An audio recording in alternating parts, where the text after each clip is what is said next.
Okay, as always, I do a sound check. And yes, I'm on early today.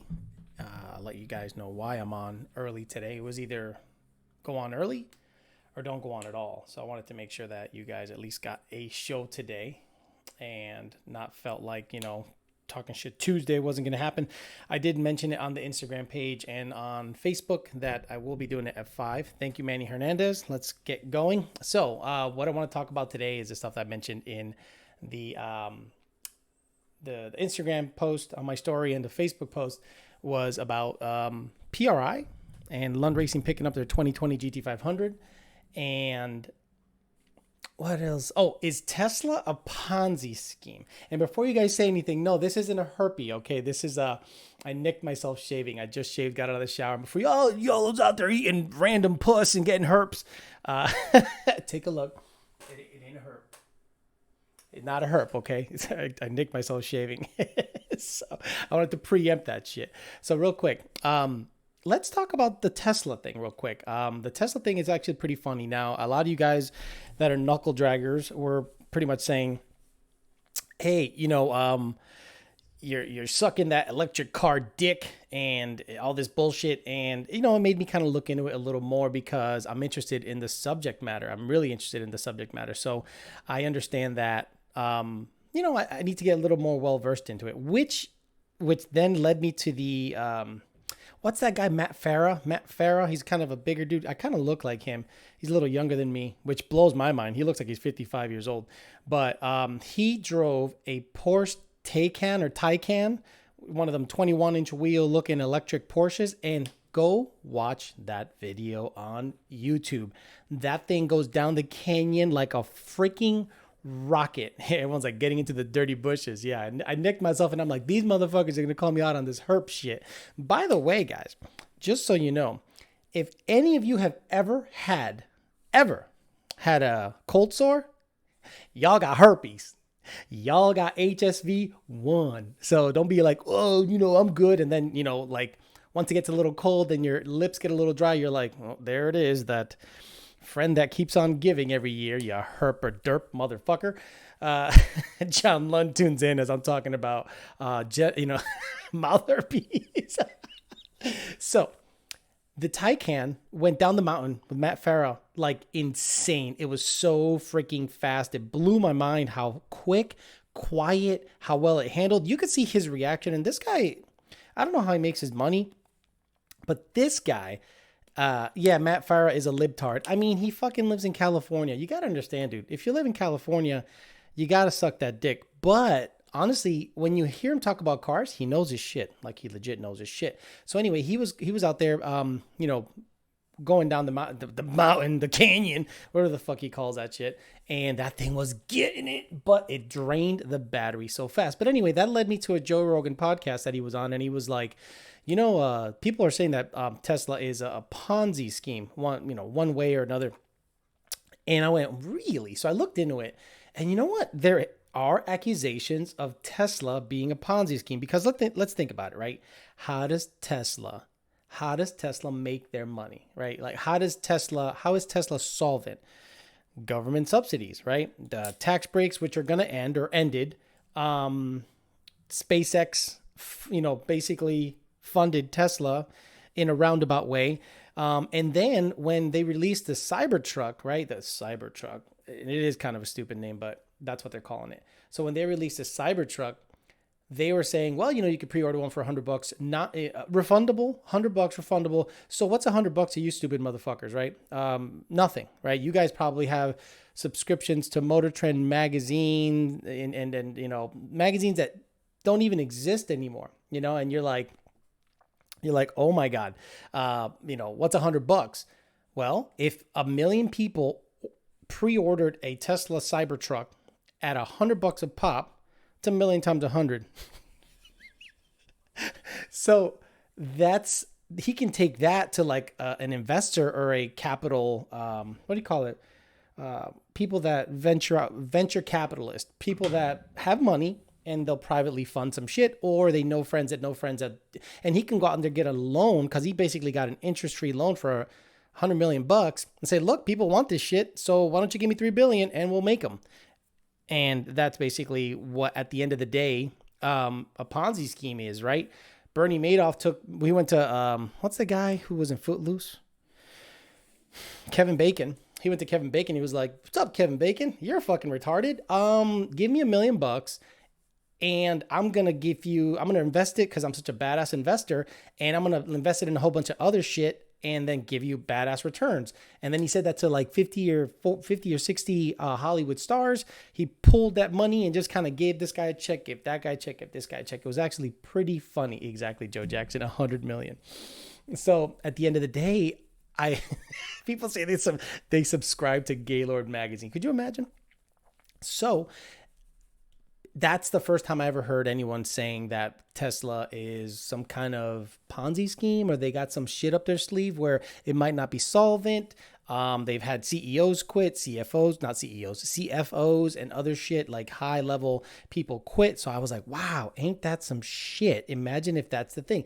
Look, Tesla to me is like the iPhone. I guarantee you guys know somebody that has an iPhone. Let me move the camera real quick. Here we go. That has an iPhone. And they swear it's the baddest shit on the planet. They're like, this is the best. The camera's the best. There's nothing better. Fuck you. And at the end of the day, you're like, the Note, the S9, the S10, the S7 did shit. Yes, the camera is badass. But I guarantee you guys know somebody that had the 5, 6, 7, 8, 9 plus 13, 15 to 8,000 cameras in the back just because it's a cult. I think Tesla's like a cult too. So it was funny to see Porsche come out and say, fuck you, we're going to make a badass $150,000 or $180,000 Taycan. And from everything I saw in that video, god damn it. Oh my God. It made me, so okay. The other day I was driving to Fairmont and I was like, okay, it's called leverage investing. B Watts 83 says it's called leverage investing. Interesting. So basically, if you get a huge lump sum of money coming in based on just rumor, because what does he have? He has one, right? And rumor, he's not mass producing. Do you know how much fucking work it is to build a car?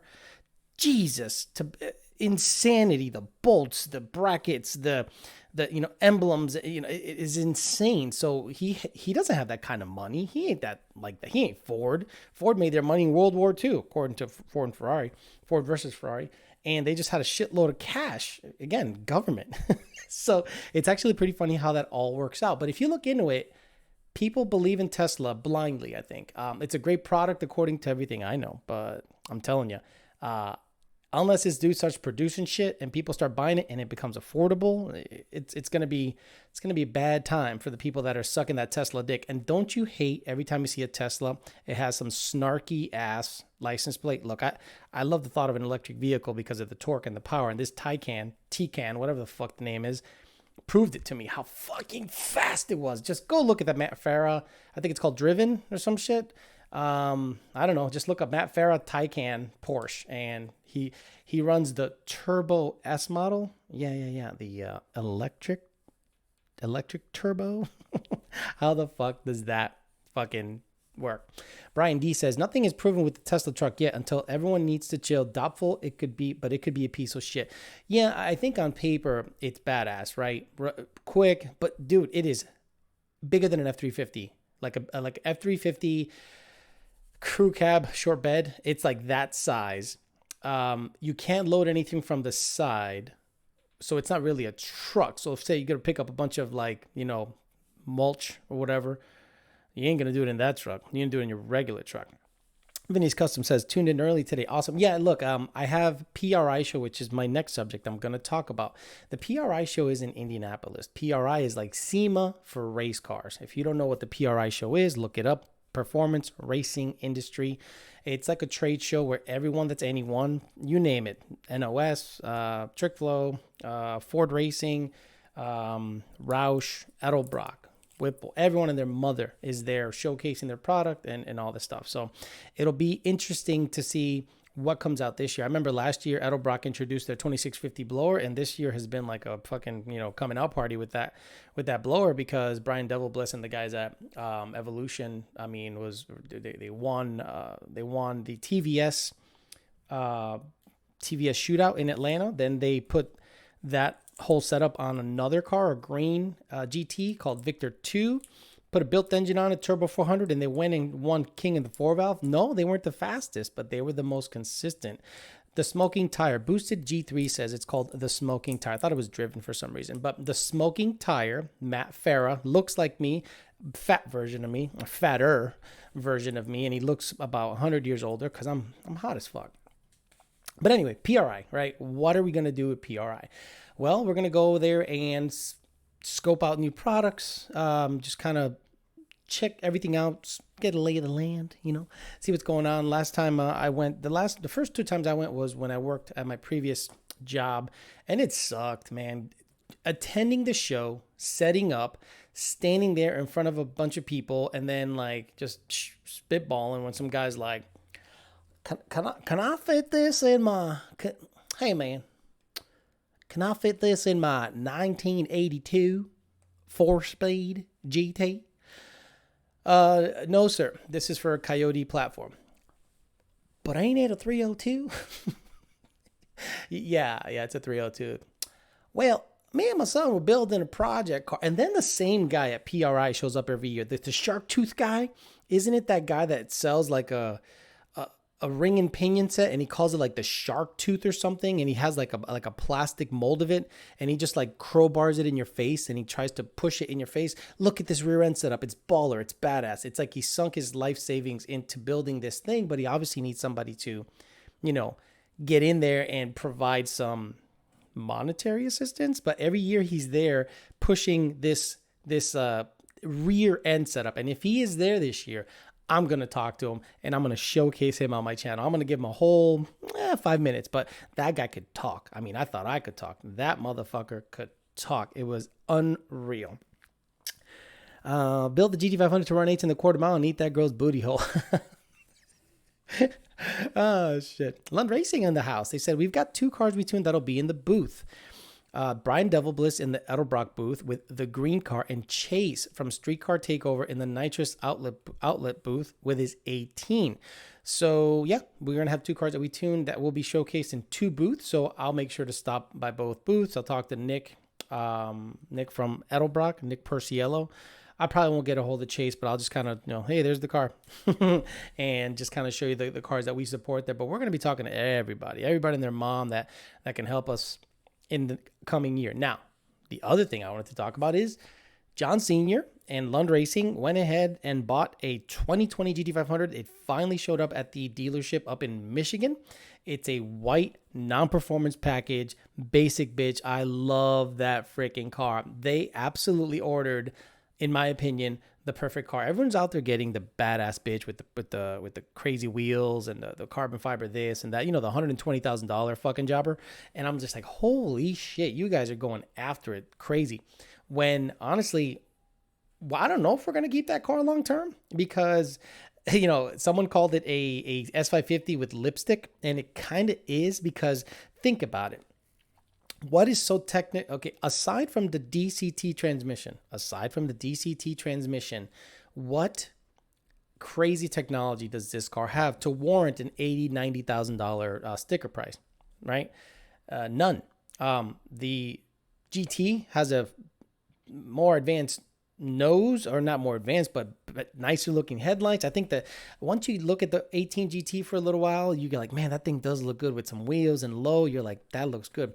Don't get me wrong, the GT500 I think looks great, but that thing was supposed to come out 5 years ago. That's why it looks the way it looks. And for whatever reason, maybe they kept blowing up motors, maybe they kept melting cats, maybe they couldn't put a transmission behind it, or keep a transmission behind it. Who the fuck knows what the deal is with that car, why it took so long to come out? But it's an S550 with lipstick, and the DCT, badass as it is the high point of technology with that car.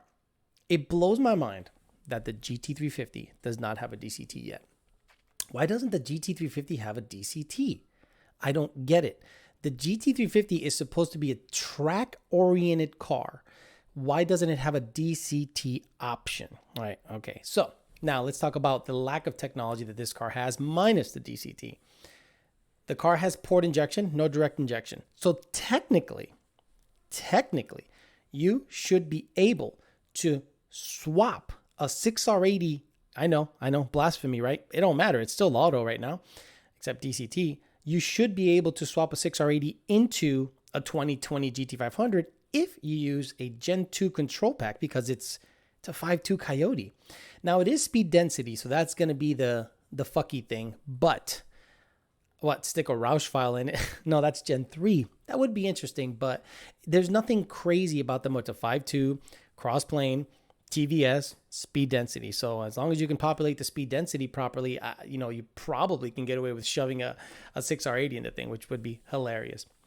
Patrick Salyard said, too many people focus on the 0 to 60 and quarter mile times of the GT500. I want to know how many G's can it pull in a corner, 0 to 100 and 100 to 0 times. Would be cool, though. The thing is, though, Patrick, no one gives a shit about that, right? Nobody in the United States, by and large, does that shit. Road racing is not that popular in the United States. It is roll racing and drag racing. It's quarter mile, 0 to 60, 0 to 60.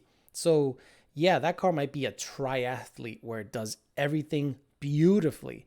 But when it comes to America, right here, America, quarter mile times and 0 to 60 is what matters.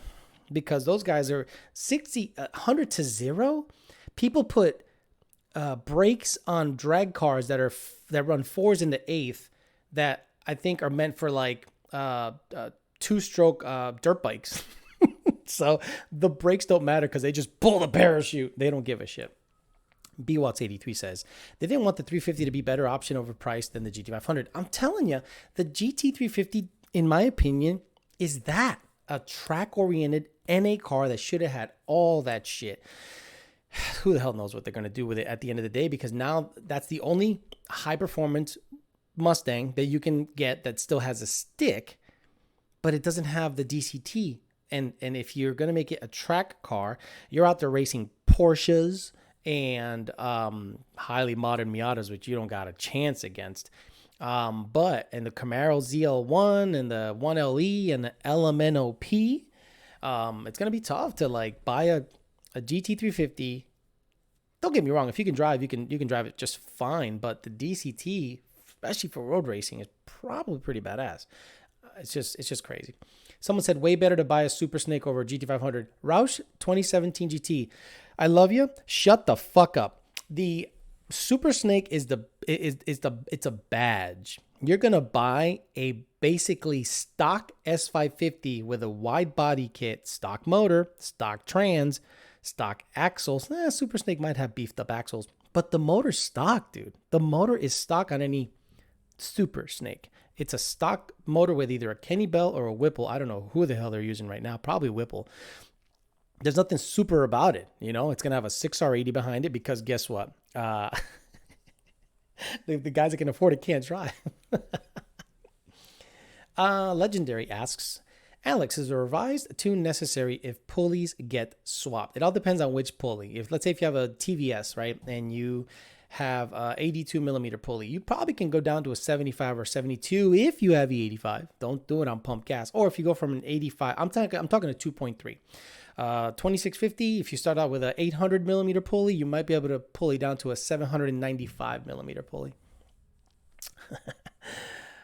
Shit. Roll racing is for gender fluid drivers. I'm telling you, Fast Rider 46, it gay, right? Could be gay. Doesn't matter. It's so popular that people are going to do it. So you either do it, and because that's the only kind of racing you can get, or you don't race and you be all about that dig life and you're not racing anybody. You're at your house hanging out. Patrick Salyard says, I just fangirled out. B-Watt says, I agree. I want to know how fast it goes around the Nürburgring. No one cares. Oh, well, let me just go around the Nürburgring real quick. Let's see how fast it goes in the Nürburgring. Shit. How about a Gen 2 with a Whipple for $30,000 less? Exactly. If you're going to buy a Super Snake, that is, by the way, probably one of the ugliest cars I've ever seen in my life. I don't know who the design manager is, but the hood is stupid. The wide body kit is pretty legit, but I'm telling you, it's an S550 with a wide body kit and a stock motor. Now, if a Super Snake lived up to its name, it'd have an illuminator in it. an Illuminator Gen 2 or Gen 3 Illuminator, if they even sell them yet, and, you know, at least have beefed up internals so that when they turn the wick up, and why don't Super Snakes come this way? Twin GT350 pumps, boosted pumps, 1000cc injector, illuminator, wide body, big brakes, badass interior. That's a Super Snake. That's a Super Snake. That I can pay $100,000 for. But a stock Gen 2 motor? No, fuck that. Someone said 10 or 80 power limits. Once you start boosting those guys and you're into the 700 rear wheel range, after a little while, you're going to start to see some clutch slip depending on the weight of the vehicle. So it's probably a good idea to get, you know, like a power by the hour clutch kit, or if you're really going to send it. Manuel Gomez can also beef it up with the sauce, which I think it's a clutches and steels upgrade for the 10R80. Mike Vasquez says, Alex, can those 1650 FICs run pump gas until I get a fuel system for 85? I haven't tried it, Mike Vasquez. No, I haven't tried it. I thought I tried it, but no, I've only run 85 with those. So I do not know, honestly. Thomas Cooper says, yo, I never catch you live. Catch me now, B.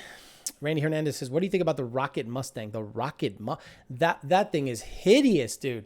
It is so ugly. Now, I get it. You got to give it up to the guy for designing something different, right? It is different, but it's different in a bad way. It's different in I don't want to drive it way. Which one was the Mustang that Lee Iacocca built before? Did he croak? Is he dead? But didn't Lee Iacocca had a hand in like some silver only 15,000th anniversary Mustang? I love the badging on this bullshit. Like, oh, 100th anniversary or 50th anniversary. I think it's a 50th anniversary. And I was like, that okay, I can see that it's different. I don't want to drive that shit. It's fucking ugly as shit, dude. Zonda R did it in 7 minutes something. Sick. What, the Nürburgring? Who cares? Yonce50 says, when will the EcoBoost twin turbo Cobra Jet be sold? That'll never come out. I think that was like a one-off test mule. Imagine Ford saying, here's a twin turbo fucking nasty whatever Cobra Jet. It's like, what do? You know who's going to buy that? Some 80-year-old fuck who has scaly skin. Psoriasis. And he gets in it and he's like, what's this button for? And it's the bump button, and it fucking flings him back and it lets go of the steering wheel and he takes out the Christmas tree. Tony Bolton, can I spray water on my cats to keep them cool? Spray meth, bro. Biggie Dixie TTV says, your perfect snake super weighs way too much for the general weight. Your perfect super snake is way too much for the general public. I agree that it is perfect for us motorheads, but for those pansy, look, the guy that's going to buy a super snake has money, right? That guy has money. So I don't think it's too much for them. I think it's just right. It's just right up their alley. It's not going to make any more power. I think it has the ability to turn it up with the pumps and everything, keep the power the same that the Super Snake currently has, but turn it up. It has the ability to pulley down, custom tune, turn it up. Yo, Alex, what's up with your Red GT? Any mods coming? Yeah, the Red GT just got a GT350 cold air. Sick. Once it cools down a little bit down here, I'm going to take it to the track and see if I can get into the 11s and then put some 373s, some weight reduction, a converter, and maybe a Cobra Jet if it becomes available around PRI. I think I'm going to get a Cobra Jet, but we'll see. I don't know if the Cobra Jet's going to really matter unless I get 373s and a converter because I'm bringing the power band up, so I got to keep the car on the power band. So I'm going to see what that takes.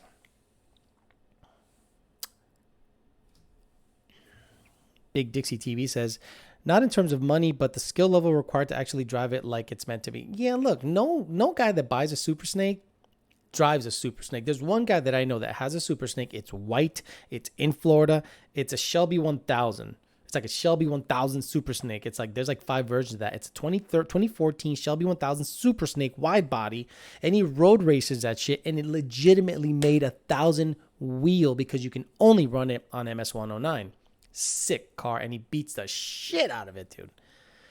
What do you think about the dyno numbers on the GT500? I think Ford, look, dyno numbers are dyno numbers. You can literally heat up the atmospheric probe on a stack, meaning on the dyno, and make whatever number you want. So the performance was pretty impressive. 1060 from some kid, and he'd never drag raced before, and he just did the thing, and it just went down the track. I love how Ford figured out the clutch slip situation. That's a clutch setup. So you hear it kind of take off and it slips the clutch. Very neat, very cool. How long will the trans last? Who the hell knows? Full Auto GT says, wait, hold on. DJ Smith says, bring a good NA car to Mod Max next year. I love you, DJ. I don't care about the NA game. The NA game to me is dead as fuck. If I'm going to spend $6,000, it's going to be on a blower kit. Not on cams, ported this, bumper delete, seat delete, Scott rod panels, windshield, what do you call them? Optic armor. I'm like, no, I want to drive my car. NA game to me is like boring as fuck. It's not my thing, bro. Sorry. Love you, DJ. I just don't give a shit. Now, there are guys out there that's what they do. That's their life. And that's great to optimize the setup. Not me. Because I don't have that kind of money and time. So I want to just put a blower in that bitch and run 9.1. Why the hell would I fuck around when I could, for $6,000, I could put a blower E85 on that thing. Hell, a used 2.3 somewhere kit probably cost me $5,800, $4,500. Pulley to death with a converter, and I'm going to be into it for less than six and a half and go low nines. Come on, dude, all day. Oh, but it's not NA. No, but it's fast. I'm happy with my 600 horsepower V6. Cool. Gilbert de Hoyos, which is in Spanish means of Hoyos. Whipple 3.0 or Paxton 2200 for roll racing, 10R80. Actually, either. The Paxton keeps pulling. ProCharger, Paxton, Vortec, they keep pulling. The more you rev it, they keep pulling. So does the Whipple. The way the rotors are designed, they seem to kind of do not much down low, but then they come on up top. Whereas the Edelbrock gives you everything now, and it slightly trails off up top. Arby says, sorry, Alex, can't pay at the moment. We love you over in the UK. Keep up the good work. Look, I'm not looking to make money on this thing. You guys do a great job of watching the live stream so many times. Like, I can't believe that you guys watch a live stream 10,000 times in a week. That blows my mind because it's an hour-and-a-half show.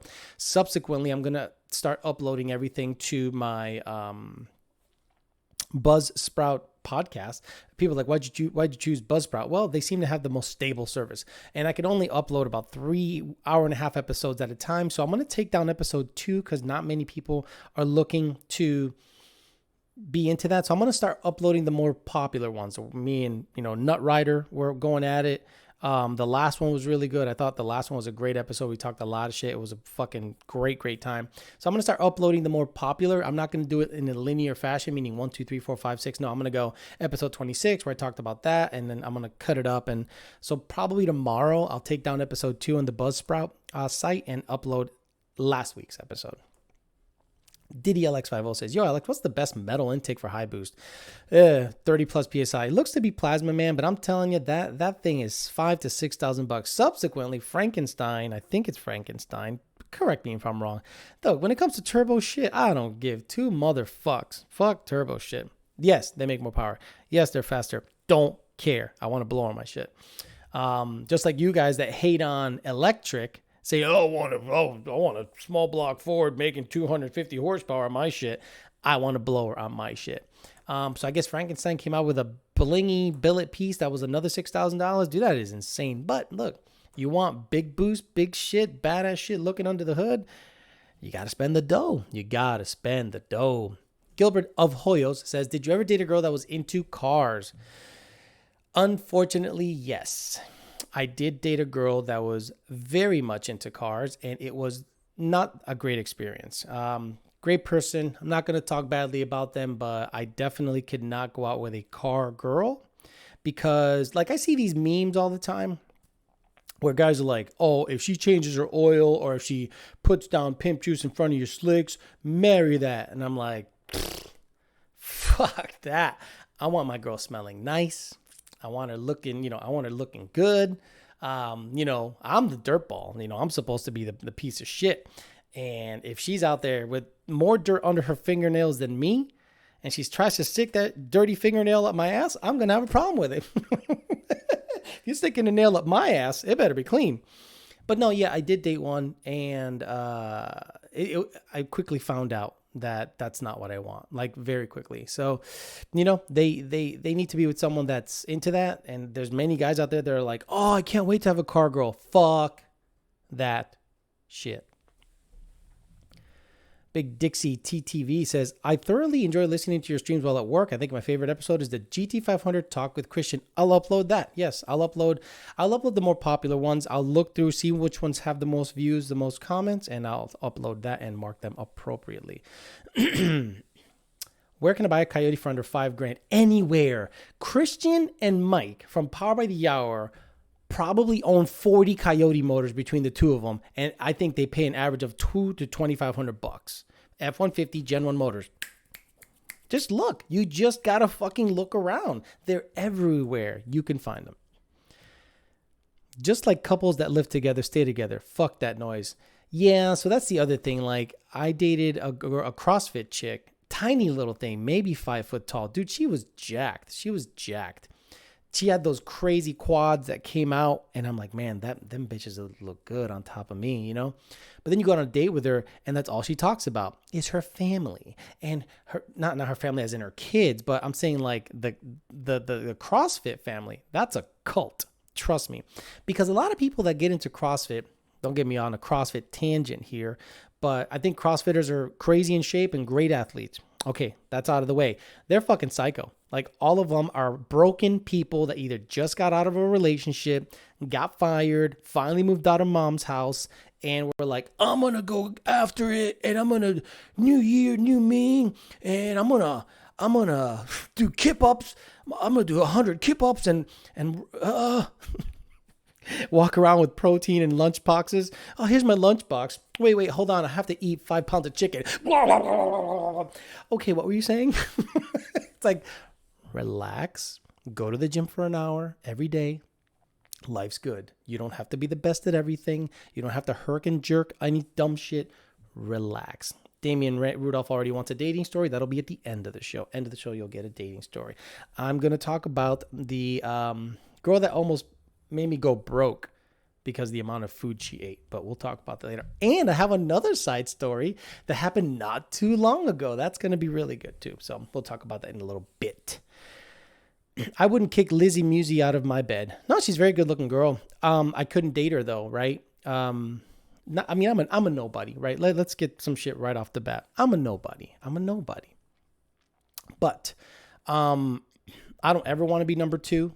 Like, in any situation. That's why it's a little difficult to date women with kids, especially younger kids, because you're always going to be number 2. And some of them remind you, right? Some of them be like, you're never going to be above my child. Well, no fucking shit. Who the hell said we're going to get rid of this child, But they remind you. And then you're like, man, I'm out of here. So it's really tough. Now, I'm 41 years old.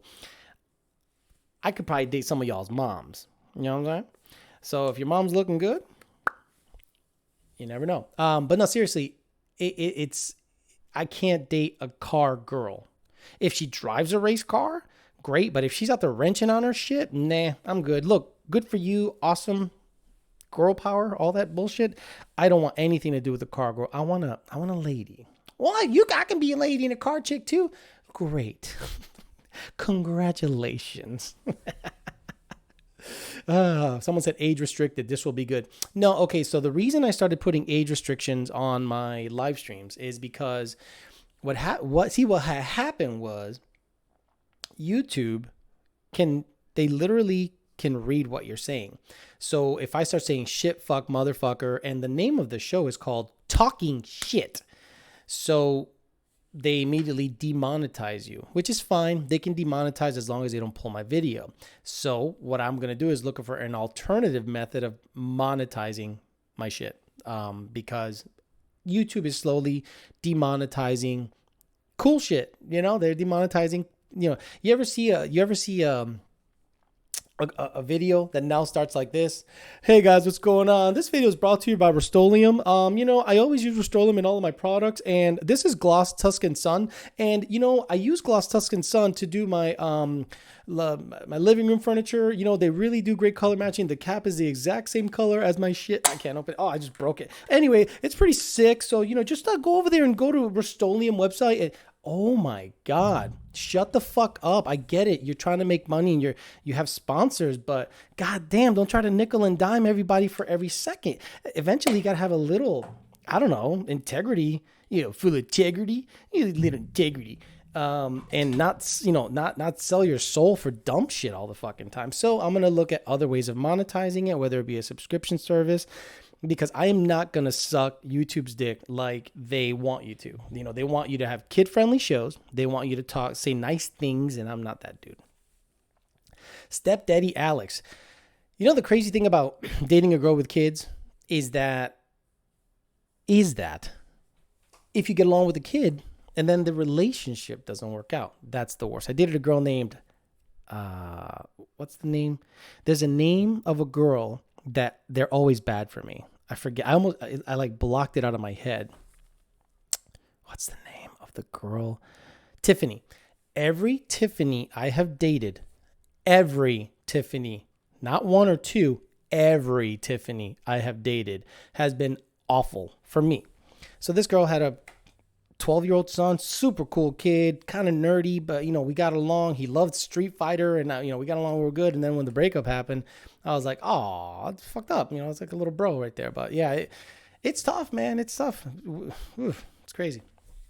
Because it's going to be, you guys are going to get there eventually. After you go through this bullshit phase of like marriage and kids, and then once the kid can wipe his own ass, then you guys look at each other and go, I don't like you because we had, I didn't notice I didn't like you because we had to raise this child together. So now that this child can wipe its own ass and make a peanut butter and jelly sandwich, I hate you. So I'm going to like go fuck other dudes. And you're like, right? There it goes. Now you got to go to the trailer park and pay child support for another 14 years. Trust me, that shit's true. Trust me. Oh man, based on my experience, that shit is, what I just said is so much truth, it's not even funny. Mike Vasquez says, Alex, should I contact Lund or FIC about running the 1650 injectors on pump? Okay, why do you want to run it on pump, right? Like, why do you want to run a 1650 on pump?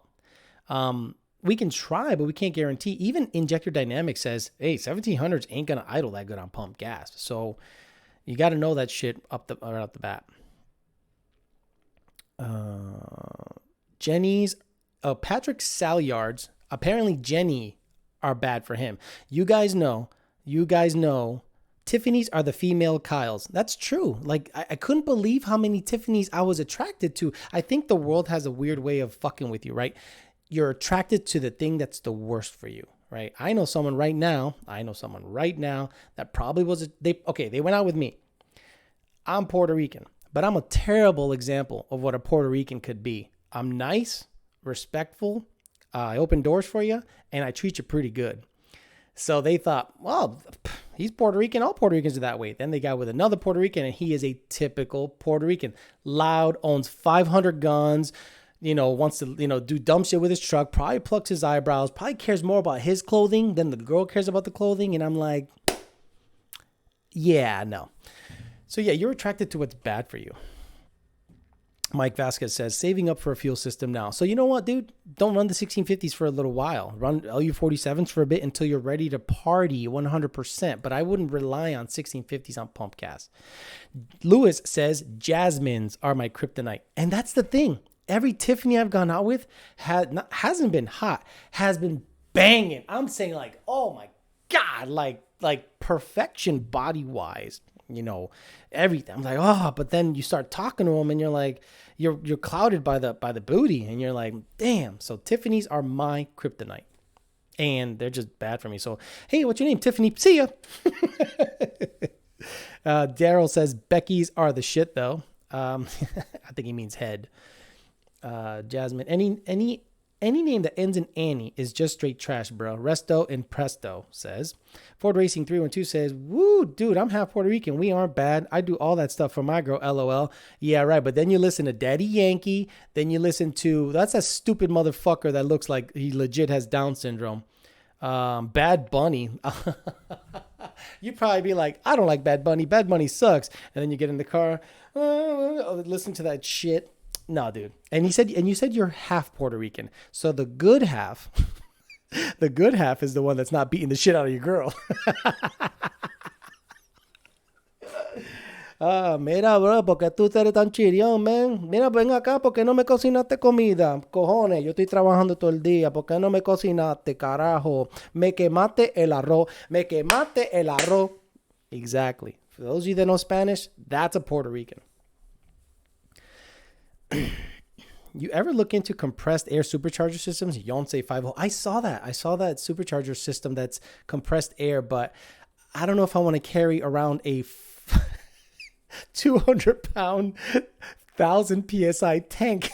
It was crazy looking. All the Spanish guys are like laughing because I'm telling you, what I just said in Spanish is what you hear in a household. And Spanish guys are mama's boys. Like Puerto Rican dudes are such mama's boys. It's not even funny. They're like, pero, you know, like if you got a Puerto Rican boyfriend or a husband, he loves his mom more than he loves you. Like guaranteed. Oh, that's how it should be. Well, okay. So you're always going to be number two. So if you're okay being number two, date a Puerto Rican guy. Ford Racing 312 says, no way, man. I listen to mostly rock music and some country. Oh, ew. Ugh. Ew, get out of here. Yeah, you're like an eighth Puerto Rican. Ozuna. Exactly. Do you think your white car could put down a faster time in the quarter mile than the black car? Hey, that's a good question. I think if I went after it, if I really went after it, E85, pulley down to a 3.3, axles and clutch and drive shaft, I think I could pull off a 9-second quarter mile in the white car. Do I want to do that? No. Am I tempted to do that every time I drive it? Absolutely. That thing fucking gets it. Oscar Argueta says, it's just a 6. We'll probably cry when Alex fucks his mom. Laughing my ass off. That dude is too damn emotional. I can only imagine how his mom is. Alex ain't want that. I don't know where that came from, dude. The guy from It's Just a 6 seems like one of the YouTubers that is not a total shithead. He's actually supposedly can drive. You know, has a successful channel. He can rap. And he's kind of cute. So his mom might be banging. I don't know how old is she. A lot of Puerto Ricans here in Guadalajara, Mexico, and you described them perfectly. Alberto Castro Molina. I'm telling you, dude, Puerto Ricans. This became the Bash the Puerto Rican channel. No, I'm a bad example for Puerto Ricans because I'm good. I'm really good. I'm really nice. I'm really respectful. I don't smoke. I don't drink. I don't party. I don't do anything. I work really hard. I work 40 hours plus a week. And then I have this side gig. Then I have another side hustle. I have so many things. So people, oh, wow. If they meet a Puerto Rican for the first time and it's me, it's a terrible bar to set because, you know, they're like, I liked him. Let me go get another one. Oh, my God, you're a piece of shit. Yeah, dude. That's just what it is. Pasteles en coquito is the season. Oh my God. Pasteles are nasty. Pasteles are like these gooey ass mush plantain garbage that is stuffed with like olives and like meat. And then they put like hot sauce on it and you shit it out exactly how you eat it. You look at it, eat it. That's how it comes out. It does not process. It just goes right through you. Brian D says his mom is hot. Dude. You know, start hashtagging my shit on their shit. Yo, Alex is single. What's up? I got to get some of his YouTube money. Justin Talley says his mom is pretty okay and single. Hey, okay, now you guys are going to have to send me a link. Justin Talley, send me a link. I got to see this. I got to see what's going on. I ain't trying to, It's Just a 6. Is his name Justin? I ain't trying to be a piece of shit. I'm just saying, you know, they're mentioning your mom in a positive way. So I just want to verify. Oh shit. Hold on. I got messages coming in like crazy, man. People probably be like, shut the fuck up. Okay. Perfect. Just have to redo some shit here. All right. Gabriel Melendez is laughing. Resto and Presto Puerto Ricans and Cuban Americans. Cubans, I cannot believe how hyper Cubans are. Hyper. And everything is de la pinga. De pinga. Está de pinga. Está de pinga. De pinga. De pinga. De pinga. De pinga. De pinga is of dick. Like it literally, the translation of de pinga is of dick. Eso está de pinga, coño. Ese cajo no tiene de pinga. Ah. Pork and olives. Exactly. Fast Rider pork and olives. Plátanos are good. Yeah, but plátanos are Dominican thing. They are good, though. And you put a banana up there. That's not a plátano. Man, who the fuck can catch you at 5 p.m.? Hey, B-Dog, this thing does this thing called replay. So if you can't catch me now, chill out, go away, and then come back like at 7 or 8 o'clock. Bam, turn the shit on, and it's right there. Look, I have to get ready for PRI. I have to pack. I got a lot of shit I got to do. I cannot just like go on at 7:30 and then spend all night packing. You know, I got to pack my everything. I mean, I got camera equipment, I got clothes, I got hair gel. A la verga. A la verga is another thing that like Mexicans say a la verga. That's why when you see the little ALV, if you're like in the valley group or some shit, like in the valley or some shit, ALV, a la verga. It's like to the dick, I guess, or to hell. Talking shit at 6 p.m. What an early day. Exactly. Have you seen how many Mustangs have signed up for Texas 2K? It's turning into Texas Modnats. I absolutely love that Texas 2K is going to become a Mustang. Okay. Streetcar class at TX2K is a turbo Coyote class. Change my mind. That shit is going to be a turbo Mustang class. Now, I'm sure that people at Texas 2K don't love that because Mustangs get hate, right? And I get it. Mustang owners are mostly shitheads. But there's a lot of us, and a lot of us are fast, so I cannot wait. The 1320 video has to interview somebody. I know they did, that racing channel showcase Brett Salsa's car last year, Brett LaSala. And his whole camp is coming. Sile's coming. All of the guys from the Valley are coming. Lund Racing's coming for Heavy Street. I'm going to be there in the Fairmont getting my ass whipped. Fuck it, though. And I'm telling you, 1320 is going to have to go, all right, we'll have to talk to these S197s here fucking running 750s. You got to do it. You got to do it. And I love it. I love it. I love it. I know the Texas 2K supposedly started off as being a super event. It is now a Mustang event. Get used to it. Get used to it. It's a Mustang event. Love it. Hialeah's just Little Cuba. They get mad if you're out there and you don't speak Spanish. Resto in Pesto, you're 100% right. If you go anywhere south of Del Rey or south of Fort Lauderdale or Hollywood, you have to know Spanish. You go to a McDonald's, they go, welcome to McDonald's. How can I help you? And you're like, oh, okay, I'd like a number 4 large with a Diet Coke. They go, ¿Qué tú dijiste? I'd like a number 4 large with a Diet Coke. No entiendo nada. Oh, no, Superman not here. No. And you're like, no, I want him 4. And then if you have like an issue with your change or something, like, hey, you owe me like $1, forget it. You might as well just leave because there's no way you're going to fucking figure that out. They don't know English. Doral or Venezuela, they call it, because all Venezuelans there, Venezuelans, everywhere. The Brickell area is kind of like a higher end area, so there'll be some English there, but everything down there is Spanish as fuck. Not all of Puerto Ricans are bad to the women. Rican heat. Okay, Rican heat. I know not all Puerto Ricans are bad to their women, but not all Puerto Ricans are good to their women. Think of what I'm saying. Some guys are like way doting and way into their women and all that shit. Puerto Ricans, they'll be like, mami, tú estás buena, mamacita está buena, ¿cómo está? And then they go fuck on the side.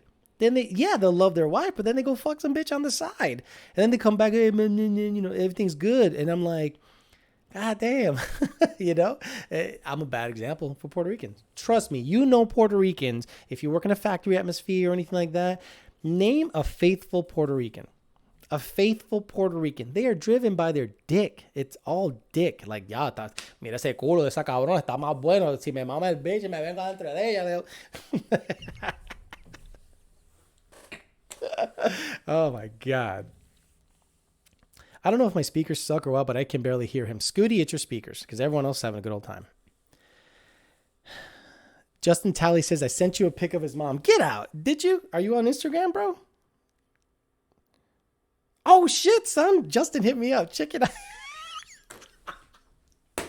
Oh, okay. Which one is she, dude? Is she? Oh, those are his sisters. Oh, she kind of looks like him. She's very lovely, but she looks a lot like him. And, you know, I couldn't go out with her for obvious reasons because it's like looking at him. But, yeah, she's very lovely. I'm going to be respectful. I'm not going to be a piece of shit. She's very lovely, probably my age. And, you know, if she's single and wants a nice guy, I'm in West Palm Beach, Florida. I'm going to be good because I'm not a typical Puerto Rican and talk shit. I did look at the pic. She's very lovely. You can't be a piece of shit. You can't be a piece of shit out there. That's his mom. I'm not going to talk shit on anyone's mom. She's very lovely and good for him. Everyone's like, let's see her. Yeah, I don't play that game. This is talking shit. This isn't demeaning someone's mom. That's not how I fucking roll. I'm not a piece of shit. I told you I am not a piece of shit. I'm a bad example of Puerto Rican. She's very lovely, and you know, let's leave it at that. It's crazy. It's show her. Well, you guys are so fucking retarded. You know what would happen if I went out bashing or doing stupid shit? You can't do that. You cannot do that. You got to be an adult about shit. Okay. Ah, my God. Someone said Nate Ryder is coming for the fastest GT500 ever, going to shoot for 2,000 horsepower. How the hell is he going to do that? I think the fastest one ever is like Brian Devilbliss's 6-second car. Good luck. Hey, man, good luck. Have at it, brother. Hope you got to bring your clout up, though, with the YouTube to be able to afford that shit. God damn. All I work with is Cubans. Fuck. All they do is talk shit. Yeah, Cubans are good people, but they're animated. Look, anyone from the island culture, Puerto Rican, Dominican, Cuban, Puerto Rican, Cuban, Dominican. Everything ends in AN. That's why you guys remember Adrian Broner? Adrian Broner is a boxer, and he got beat up by Marcos Maidana. That was, I think, his first loss. And he was like, man, just call me the can man, because anyone can get it. Mexicans, Dominicans. I was like, ooh, that's pretty good. Use that. I'm not Puerto Rican either, but I'm good to my wifey most of the time. I'm not a bad Puerto Rican either. I'm good to my wifey most of the time. Exactly. So Fast Rider 46, are you 100% Puerto Rican? I'm not saying half Dominican, half German, I'm saying both of your parents are from the island. Yes or no?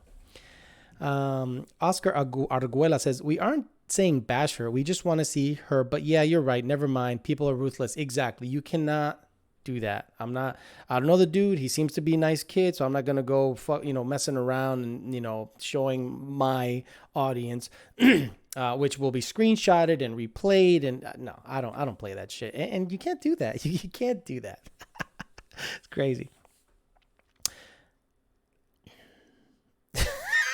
Paul Monaco, Nate Ryder and Mustang Lifestyle should get in their GT500s and drive into each other. You know that if it generated a lot of views, they probably would do it. You guys start noticing that there's a common trend going on with every YouTube channel that's car centric. You almost need to blow up your engine. You need to blow up your motor to get clout and to say, I blew up my motor. Look at what I did. And then look, the machine shop fucked up my shit. Look at what I did. I would never make that shit public. Because number one, I'm a tuner, right? So if I blow it up, you can't tune, you're a fucking piece of shit. I'm like, all right. And then number two, hey, the machine shop fucked up my shit. So now you're fucking on the machine shop. You're messing up the machine shop's clout and notoriety, and it's just a bad look. So you got to be real responsible with the shit you put out there. And it's almost like you got to blow your shit up to get rep. I'm not going to do that. En Hialeah se habla español y territorio americano. Fíjate, nosotros los cubanos tenemos power anormal. Deja de criticar tu raza, estúpido. Hey, fuck you. The reason you guys don't speak Spanish or don't speak English, because people are not going to try to change you down there. I get it. If you go into a McDonald's in America, I should be able to speak English, but not down there. And look, I get it. Some parts in Texas are like that. Some parts in California are like that. I'm not saying I agree with it. I'm just saying you got to know Spanish in those areas. But Gary, don't come in here talking shit, okay? Because I'll talk shit right back and I'll back it up. Gary, are you sure you're 100% Hispanic with the name Gary? Love you, man. Yeah, I seen that blowing up your motor ain't a trend. That clearly means you're not doing something right. Yeah, so obviously, one of the guys blew up his motor based on some bad routing of some vacuum lines or wastegate lines, which I guess I didn't know shit about fucking turbo. I don't care about turbos. Who gives a fuck? But those, he fucked that up, but then he made it public like, hey, I fucked it up, so I blew it up. I'm like, why? Why are you putting that out there? Why are you putting that out there? What? I don't get it. I would never do that because it makes you look bad. It makes you look like not credible. So credibility to me is important, not the main thing. I'm known for talking shit and having a little bit of truth sprinkled in, but yeah, what are you gonna do? Exactly. $50 says shops will be reluctant to work with YouTubers because of bad press. But the flip side, if your shop's legit, then there's no worries. Exactly. Look, if I worked with a shop and they did me dirty, right? I'm not going to go on YouTube and talk shit about them. I'm just not going to give them my business. I don't understand people that go, hey, you'd better treat me right or I'm going to talk shit about you on YouTube. So what? No, just don't give them your money. Just because they didn't treat you right. What if you were a shithead customer? What if you were an asshole? What if you were being unreasonable? They now have to bear the brunt of the potential threat of being bashed on social media. Come on, man. You got to be more responsible than that. So when I see these guys saying they blow up my shit, they blew that up, I'm like, shh, you don't have to tell everyone everything. Do you know how many motors I have seen fail based on bad workmanship, but I don't shout out the shop that did it? You can't do that. You cannot do that. Okay. Everyone makes mistakes, but at the end of the day, you can't go out there and talk shit. Now, if they start talking shit about us, oh yeah, I talk mad shit and not shit. I talk truth. But there's no reason to do that for, there's no gain talking shit on a shop that had a motor fail. Just don't give them your business anymore and go away. B Watts 83 says his car has had more issues than Super Street Magazine. That sucks. He even saw it over boosting partial throttle and continued to do watt pulls. Yeah, that's the other thing. Why was the car allowed to go past 6,000 RPMs? When you get a Lund Racing tune and it's boosted, it's limited at 6,000 RPMs. So you can't blow it up. And if you blew it up at 6,000 RPMs, you really fuck something up because it has no timing, no RPM. Full Auto GT says, PMP Performance says, because haters make their money with views. People want to see people fail. I can't stand one of the bigger YouTubers, but I watch their videos to see how dumb they really are. See, PMP Performance, they win. They 100% win because that's what they want. They're willing to chop their arm off, jump off a cliff, jump out of an airplane without a parachute, just so you could watch their shit. They win. And if you're saying, I'm going to watch him because he's stupid, I'm not watching him because I like him, I'm going to watch him because he's stupid. He wins because you watched him. I don't watch any of that bullshit. None of that. It gets reported to me like, hey, this guy did something, mentioned you. Oh, really? Okay, then I look. But I don't get any suggested videos of any other Mustang YouTubers. No, not at all. Ford Master 50 says, let's admit it. Every shop has blown their share of engines. It's part of the deal. Sometimes shit happens. Exactly. You can't go out there and talk shit on them. George Perez, how much is a used Gen 2 Coyote being sold for? Planning on getting one for my 116,000 mile 2012 GT. Now, Gen 2s are different. Gen 2s are very sought after. They're very, very, very sought after. So, you're going to pay minimum $3,000, $3,500 for an engine that's undressed, meaning just a long block with no cams, no nothing. I mean, just a long block with potentially no chains, no water pump, no nothing, because they're still very strong. Julio Ozuna says, if you date my mom, I better get a new car. I better get a new car, Dad. I got 3. I can let you borrow one. At Underfed Coyote, laughing my ass off. Mine's too old and too many mods to get bought back. So I wonder if he's talking about his 18 Mustang.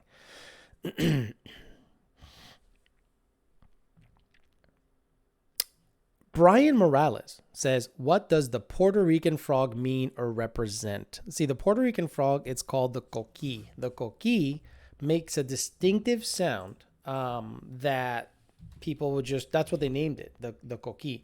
So if you're in Puerto Rico, if you just happen to go to Puerto Rico and you're somewhere and you hear this sound, hopefully it comes through.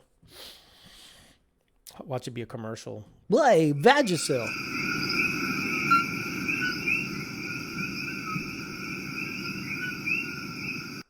So that, like that coqui. So that's kind of like the what do you call it? The unofficial I don't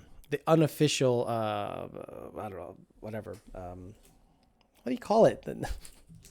The animal, the unofficial animal of Puerto Rico, or whatever the fuck you call it. So that's what it means. That's what the little coqui means. It's all over the island. They make that distinctive sound, and that's what it means. Underfed Coyote says, Alex Ortega. Oh, he's talking to Alex Ortega. Let him do his thing. Brian D says, Lund tunes aren't making engines fail. Poor craftsmanship and factory faults are blowing engines. It's like blaming your barber for going bald. That is funny. Stock sealed. Can I take the Fairmont to prom? Yeah, you could take that Fairmont to prom. I'll just give you a limited tune to about 4,000 RPMs. You still might kill yourself at 4,000 RPMs because that's when the converter gets up on the tire and it becomes a problem. Nardi Mercado says, Alex, 315 versus 331 MT82. What? 315 on an MT82? Are you psycho? No, 331s. God damn, that's crazy. Big Dixie TTV. If anyone wants to get my attention and not pay, that's how you do it. You do an at Alejandro Flores. It becomes orange and it's very obvious. So if you want to pay, do that. I don't listen to the punks that blow their shit up and blame their machine shops due to their own negligence. Yeah, now I know that the kid Justin, I think that's his name. If it's just a 6, he bought a GT350 with a twin turbo from a dealership. Like that's like 101 what not to do. Like a twin turbo that was traded in at a dealership because the previous owner probably knew it was blowed up. Yeah, exactly. So he didn't blame anyone. He just was like, hey, shit's fucked. And then he tried to throw a piston in it. And then when he took it apart, it was all scored up. So he has to get a brand new motor. Joel RGV says, yo, Alex, any feedback on Livernois GT500 heads? Any recommendations? I haven't heard much negative, like a lot of Livernois. I know that Power by the Hour used them to port one of the TVS cars, one of the quicker TVS cars that you don't hear about. This guy is like a local guy. You don't hear shit. It's well into the 8s with a 4R200. You don't hear shit. And Livernois ported the heads and the lower intake, and they did a great job. Ford Master 50 says, you should be the new host and bring back the show Pinks. I've been watching the old episodes on YouTube. Pretty cool what fast was 20 years ago. Yeah, 10s and 9s was rocking. Now, this idiot, me, has an 8-second car. It blows my mind. Gavin, that's his name, Gavin. He said, it's just a 6 names is Gavin.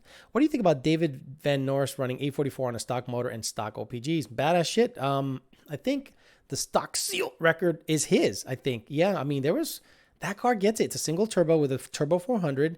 That gear is favorable. Remember, guys, everyone's out there touting the 10R80, but the turbo 400, which it just happens to have a very similar gear set that a 4R200 has, wink, wink, it went really, really fast. So, yeah, it's badass. We tune it. It's legit stock motor. We're not fucking around with that thing. We're not lying when it comes to saying that thing is bone stock. OPGs are fine as long as you don't slam the limiter. If you start slamming the limiter, shit starts failing. 310 says, CR stage 3 cams or NSR stage 3 cams.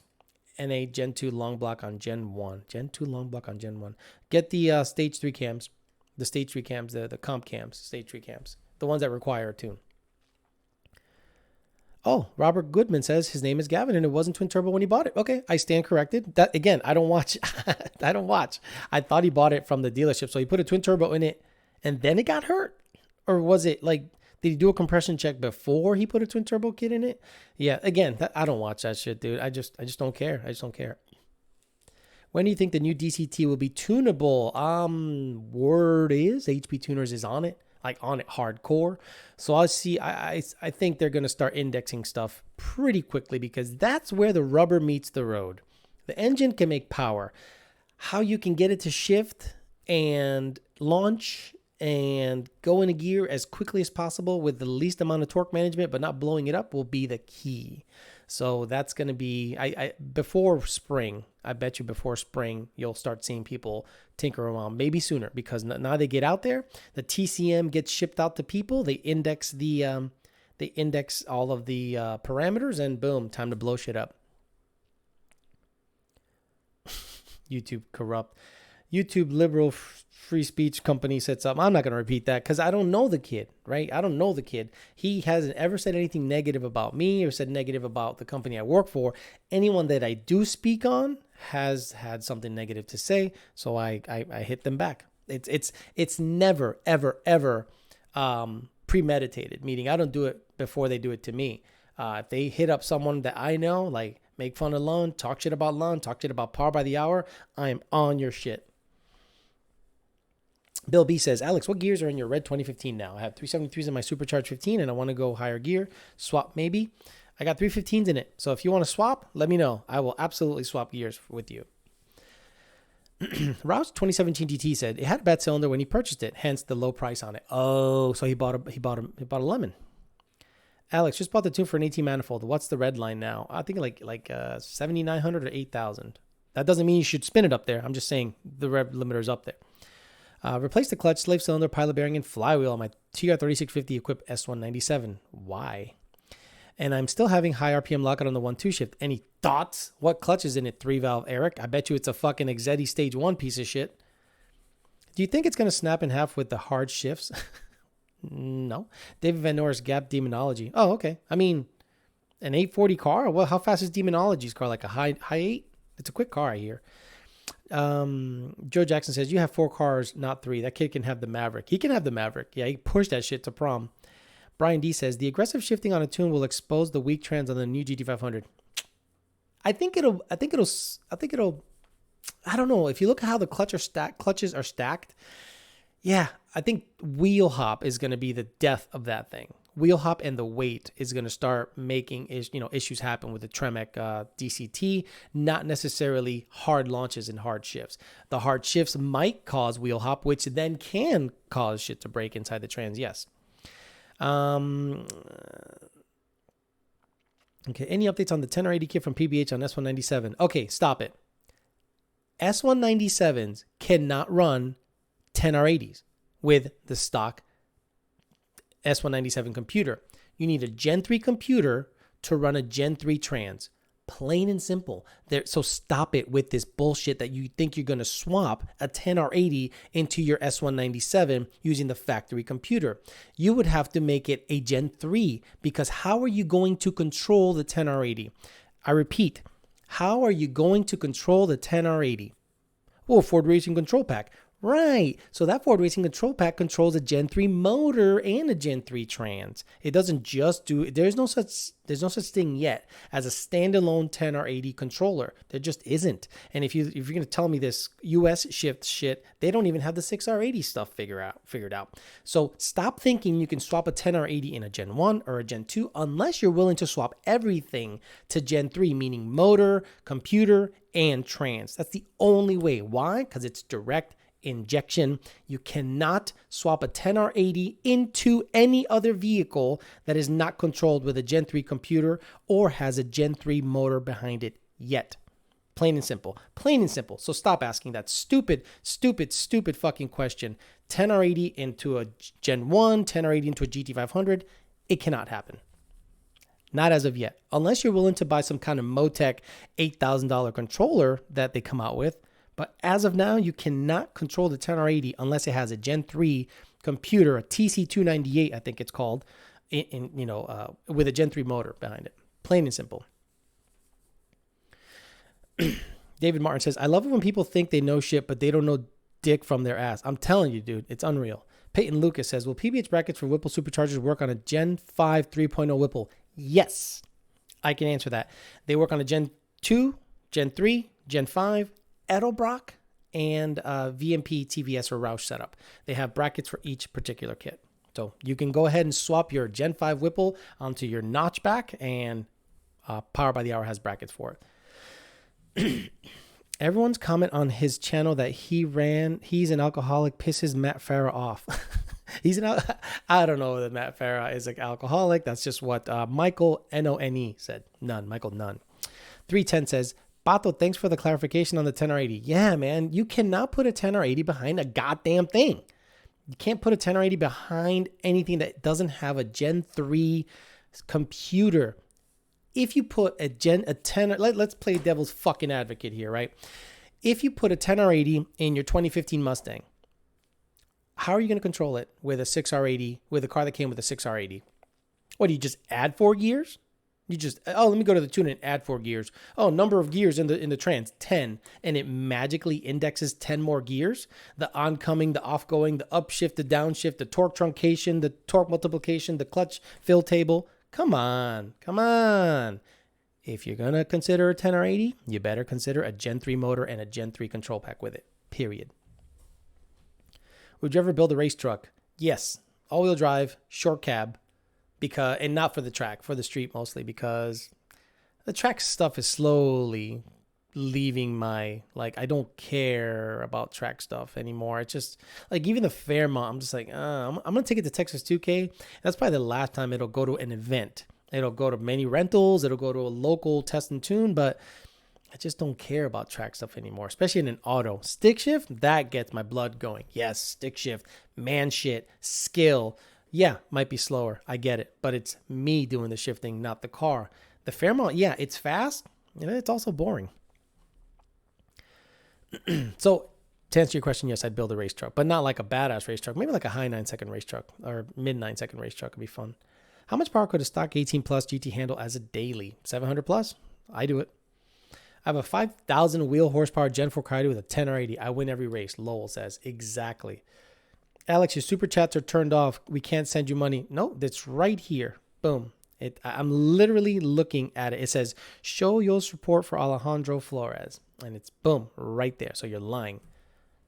They're not off. They're right there. I'm looking at them. There's no way I can look. When it says analytics and stuff look, I don't care. If you can't send me money, that's fine.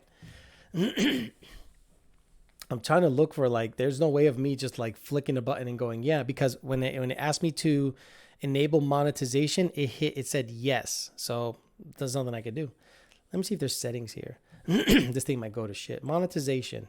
Oh, enable monetization. Look at that. So maybe they're on now. So there you go. I guess they weren't on. Fuck, I thought I had them on in the beginning of the chat, but there you go. If you guys want to send money, it's on, I think. Live chat. Enable live chat. Enable slow mode. Okay, we're good. Save. Some of your settings could not be saved. Of course, see? Fuck you guys. Now I can't get back to you. It all of a sudden went away. Damn it. Now it fucked me up. See what happens when you guys try to make me get some money? It fucked it all up. It says monetization, enable, and it's all fucked up. Thanks, guys. Just trying to get you paid, Alex. Okay, so it will not let me monetize. That's fine. This will be one of those shows that I don't get paid on. Discard changes. Yes, it's all good. Says unavailable. That's okay, dude. I don't have to make money on every show. I appreciate it, but I tried to enable it during this chat, and it said, go fuck yourself. It said, nope. It didn't allow me to save anything, so it's all good.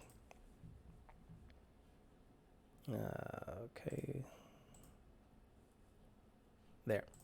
See if it says available now. I doubt it. Okay, dude, talk shit. Oh, they are off. Unavailable still. Alex, you bickert. YouTube probably demonetized the stream. No, I guess I didn't enable it, but it's always been gone. I tried earlier and it says they're unavailable. Yeah, look, that's okay. I'm doing a decent job of taking your questions, I think. Brian Geisler says, Alex, I sent you $1,000. Answer my SN95 question. Thanks for the $1,000.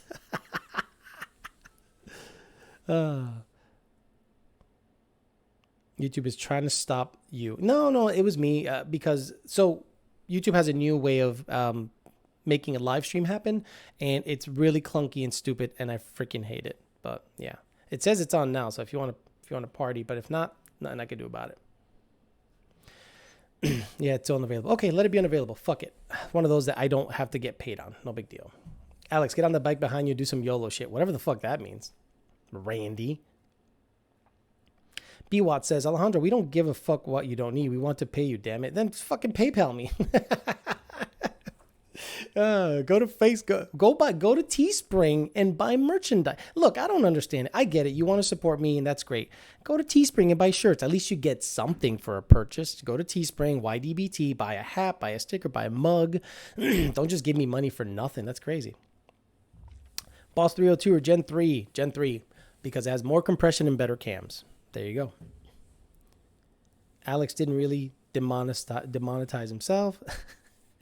Oh, shit. What's a Zelle? Is Zelle a money app? When I click off your live stream, it says, ask for age approval. It has never asked that before. Exactly. YouTube is demonetizing you if you start swearing in the live streams. If you start saying, hey, what's up, you pieces of shit? Boom. It takes your money away. So I said, yeah, this isn't suitable for all children. So since you're all children, it's not suitable for you. Alex is the type of dude to fuck a girl while riding his bike. Oh, man, no. See, I'm a bed guy. I don't do it in weird places. I don't go to a park and fuck and car. No, I'm a bed guy. In the bed. That's it. $5 to get on the bike. How can I get some LR hats and shirts? Nothing free. Want to buy? You go to the Lund Racing site. Go to lundracing.com, and I think there's an apparel tab. And you should be able to go in there and party. So, yeah, just go to lundracing.com. See, I try to hit enable monetization and say, yes, it's made for kids. Fuck it. It's made for kids. Fuck it. There we go. Try that. It asked me if it's made for kids. And I'm like, sure. Fuckity fuck. Then it's gone. Could you imagine? Oh, it'll be the best. I sent you a Target card. Everybody just buy a mug. Can never have enough. Fuck you, YouTube. What's the Teespring? It's teespring.com/YDBT. Let me see. Yep, teespring.com/YDBT. Look, I get it. You want to support, and I love it. But honestly, get something for your money if you're going to get something. Anyway, let me put a link up real quick. Copy. People driving their truck, listening back to this live stream. Oh, what the fuck are you talking about? I can't see anything. I'm driving my truck.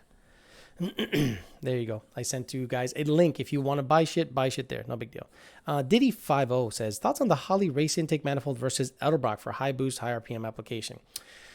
It depends on how much power you want to make, dude. If you're under 30 pounds of boost, the stock one seems to be okay. 25, 26, 27 PSI. Anytime you get close to 30, you might blow shit up and then fuel rails explode and your engine bay fucking catches on fire. So, yeah, it's probably not going to be a good time.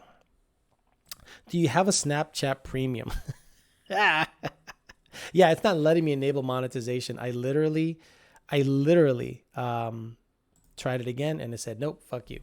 Any news on the control pack for 10R80 swaps? Well, that's the other reason we're going to go to PRI. We want to make sure that we have access to shit. Like we know the 10R80 control pack is good if you're going to keep your car stock cold air, stock injector, stock. The moment you need a tune for it, they're going to say, well, just hit up Lund Racing. And we're like, we don't have that shit. We don't have access to any of that bullshit. So, there's a lot of things that we got to get ahead of. And that's the reason PRI exists. We can then hobnob with the right people and say, hey, we need to tune this shit. You need to sell product. So let's party. I think that at the end of the day is the main goal for a show like PRI. You give feedback, you get access, you hobnob, you suck dick, you deep throat, you double fucking fist, you do all that shit. J-Fine asked a question, but I don't know what the first question was. J-Fine says, Alex, do you know anything about HPJ? Oh, HPJ, yeah. Michael Zakis Salah Halahuma. He's, I don't know how to pronounce his name. It's Arab sounding. Arab. Yeah, the HPJ, they're out of St. Louis. Great shop. Michael Bibas is one of the techs over there. Great guys. Know their shit. Know their installs. Know how to read a data log. Don't need hand holding. They're great guys. Hey, look, someone paid me, so I guess monetization is back on, bitcha. Making 630 on a heartbreaker. What would I make on a regular 2017 GT75 millimeter Roush? 650 or so. I would say another 20 is probably your best bet on a dyno jet on a warmer day, because on a warmer day the stack is hotter. So it's not on a cooler day the car will make more power. It's on a warmer day the stack will read higher. That's how it works. Thoughts on the Black Magic clutch? Never heard of it. Sorry, never heard of it, Nickel. I'm a Mantic guy, but I know that Mantic, it doesn't have like the slipper option and stuff like that. And there's some higher end clutches coming out for drag racing specific applications. I think the Mantic is a good clutch to hold power, but I think to drag race the shit out of a car, you're going to need some kind of slipper setup for sure. Someone says, I love my YDBT socks. Thank you. Yo, what's up, Mr. Alex? Big Daddy Trucker in the house. Steve Driven GT500 says, you mean, oh shit, where are you? Goddamn, I don't want to lose you. You mean Pro isn't a place to meet street outlaws? You mean Pro isn't a place to meet street outlaws? I don't get it. Patrick Sayre says, thanks. Faster than a Boss 302. What is the most boost you've seen someone run head main studs on a 9 to 10 to 1 compression, 30 pounds? Can be a 4.6 or a Coyote. Yeah, I've seen them run way stupid boost on a 9 to 1 or 10 to 1. Would I recommend it long term? I'm saying built. Yeah, I mean, you mean run with head and main studs. You mean only? You need to elaborate. That's a very vague, broad brush kind of answer. What's the most boosted? Okay, sorry. All your hand. Somebody just paid. Yeah, I saw that. That's Minion's clutch. Oh, okay, yeah, the Black Magic. If it's you need a slipper clutch to launch a car properly, period. Stick car. There's no way you could slip it with your foot as well as a slipper setup. I don't know much about them. I know that Ben Calamer has a setup like that in his silver car, and he's going to start playing with it. I personally don't have any experience with it. To build a stick shift car is probably way more expensive than an auto car, but it's a lot more fun. A lot more fun. Someone's like, Benito, how the hell did you send that money? See, where there's a will, there's a way. He probably went in there, hit a couple of check marks. Yeah, I'm over 18. Boom, paid a brother. You guys are over like, oh, it's not easy. I would love a 7-speed sequential. No, I don't want a sequential. I want H pattern. H pattern is man shit. Down, and you either blow it up or put it in first or fifth. That's the risk you take.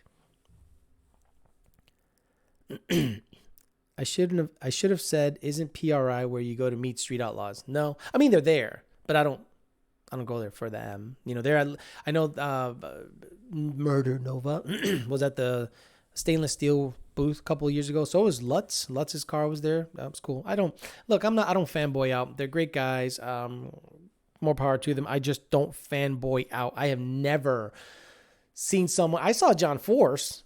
And I just like, hey, man. And I just like, he's like, you want a piston? You know, he looks like he's on coke all the time. He's like, oh, you want a piston? And I was like, no, not really. He's like, oh. So he grabbed the piston and signed it and gave it to one of our ex-employees. And he was like, well, look at that. John Force gave me a piston. So he gave him like, oh, shut up. I can let me skip over that. I can't. There's so much shit I can say. Oh, I can't say it though. I got to be good. I got to be a good boy. Just for the record, I love my Mantic. I love Mantic. Mantic's great. It's just when you get to that level of 1,000 wheel, you need to launch with, consistency. You need some kind of slipper setup, period. If y'all want to donate, just reload the page. There you go, guys. Look at that. Brandon B. hooking the brother up. I appreciate you, Brandon B. Appreciate you very much. Hit the settings button, then hit live chat. Then you can send money. Nice. Look at you guys. And I'm not going to be on that much longer. I'm going to probably be on another half hour or so. So I'm going to talk so much bullshit and go from there. Oh, now here we go. Here comes the money. Oh, my God. Necro Unlimi says, best engine mods internal wise to hold power long term, 350, 700, 7 to 800 wheel long term. A GT350 can hold 700 to 800 wheel long time. Me love you long time. $5.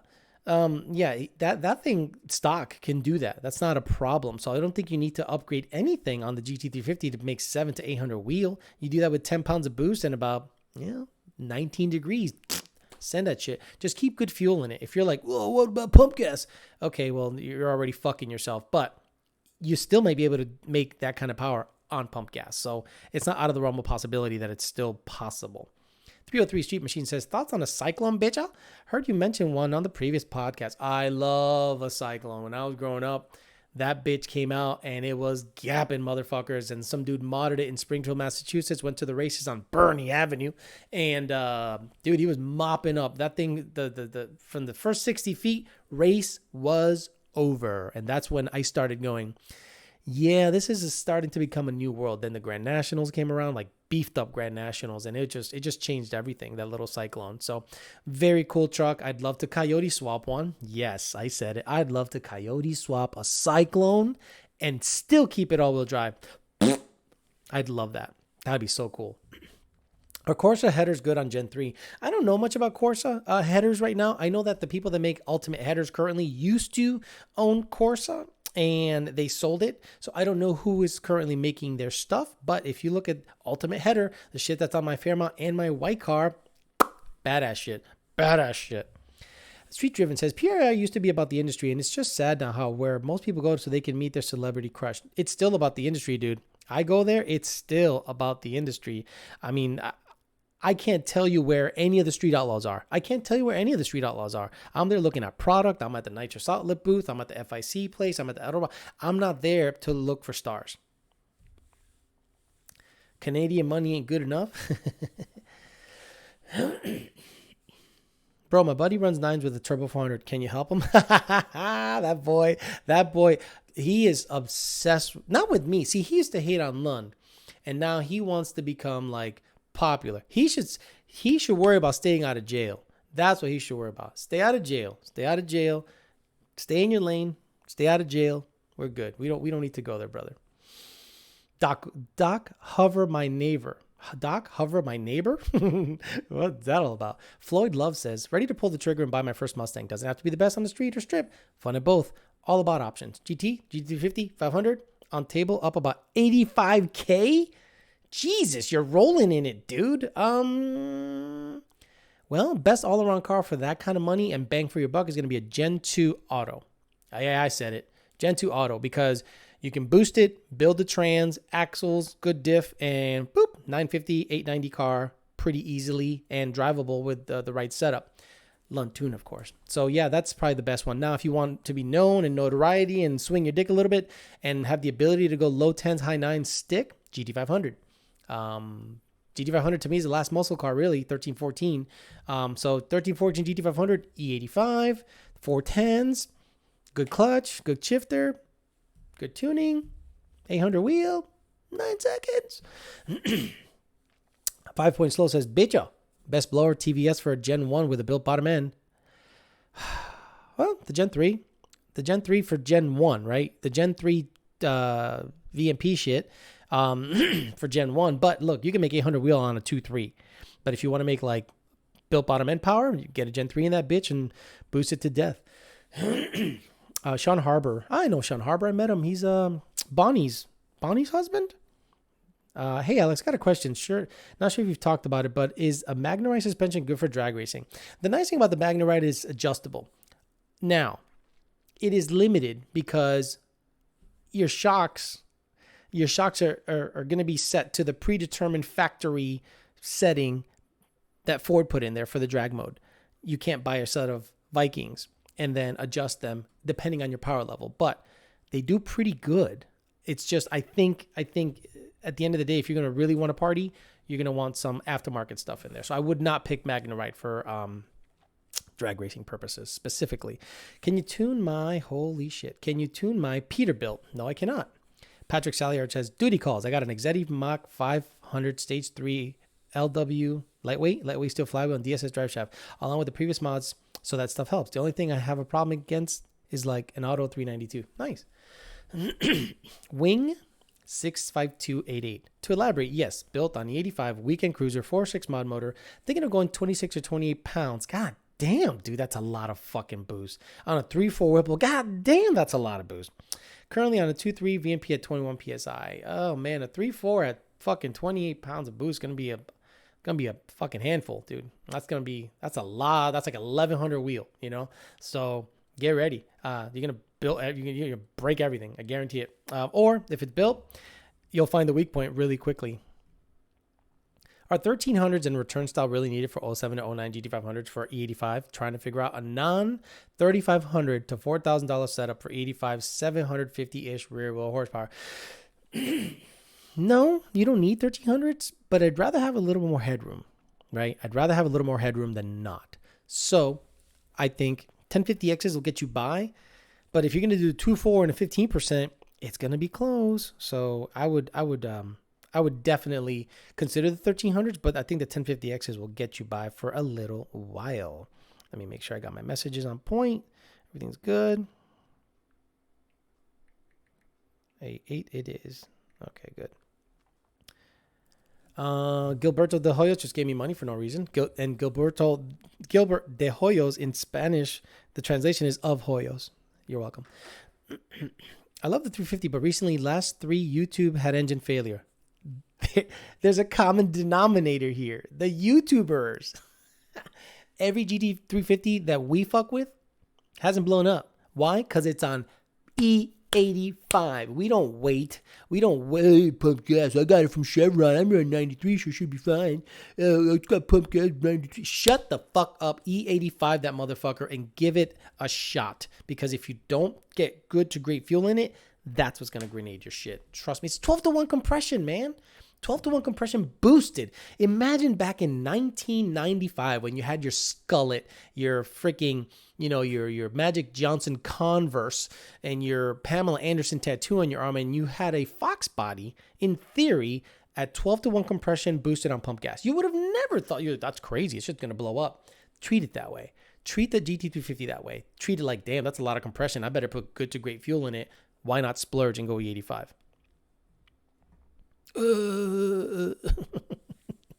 Oscar Argueta. There you go, Alex.